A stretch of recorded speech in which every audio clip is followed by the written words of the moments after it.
Jet lag with kids definitely isn't easy, but over the years, we've figured out what works for our family, and it's made a huge difference in how we adjust after long travel days. For us, trips to Europe tend to be the easiest when it comes to time zone changes. Most international flights heading there leave at night, which works in our favor. When we can, we try and book the latest possible flight, ideally one that departs around bedtime or even later. On the day of the flight, we make sure to keep the kids active, lots of movement, outdoor play, or whatever we can do to help them burn energy. Once we get to the airport, they get their iPads. This is a big treat since screen time is limited at home. I know a lot of people recommend saving the iPad for the plane, but for us, airport time is for relaxing.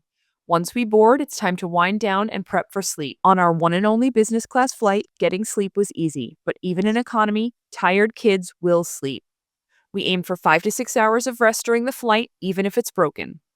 When we land in Europe, we give ourselves a little grace. Arrival day is intentionally low key. We might go for a walk, grab food, or find a park, but nothing too ambitious. If someone needs a short nap, that's fine. We usually aim for an early bedtime, and by day 2, we're already feeling more adjusted. That's the point when we try to fully switch to the local schedule. Meals, naps, bedtimes, all aligned with the new time zone.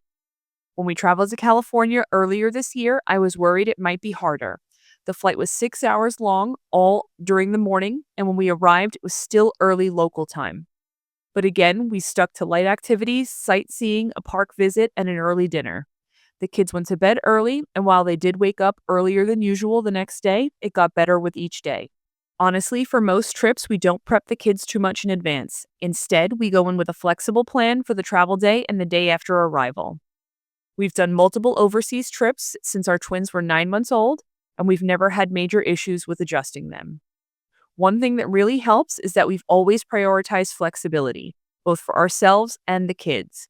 At home, we have routines for naps and bedtime, but we break them all the time for travel, special occasions, or just life.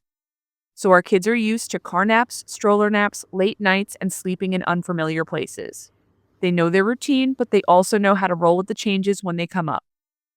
For little ones, whether it's our youngest now or when our twins were babies, a comfortable stroller that doubles as a nap spot has been a game changer.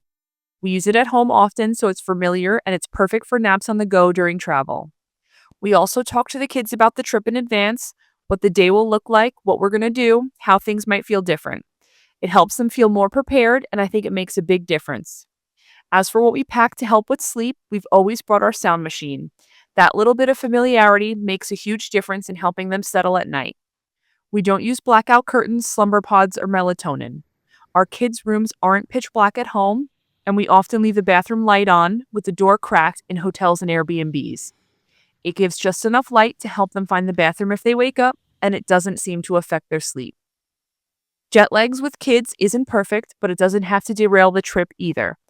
A little flexibility, some simple routines, and a bit of grace on those first couple of days goes a long way. If you've traveled with kids across time zones, I'd love to hear what works for your family.